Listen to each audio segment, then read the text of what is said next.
এবং এই ভারত গড়ে তোলার ক্ষেত্রে ওনার যে অবদান সেটা অনস্বীকার্য। ভারতের স্বাধীনতা প্রাপ্তির সময়কাল থেকে যদি আমরা 1947 থেকে 1949 পর্যন্ত আমরা দেখি, সর্দার প্যাটেল প্রায় 562টি যে রাজন্য শাসিত অঞ্চল ছিল তাকে আমাদের এই দেশের সাথে অন্তর্ভুক্ত করেছিল,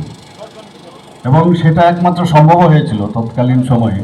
সর্দার বল্লভভাই প্যাটেল, যিনি তখন হোম মিনিস্ট্রির দায়িত্বে ছিলেন,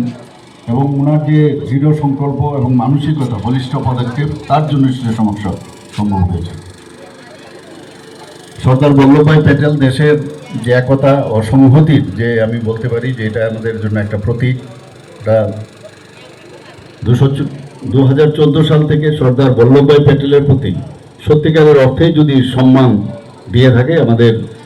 মাননীয় প্রধানমন্ত্রী শ্রী নরেন্দ্র মোদীজি, সেটা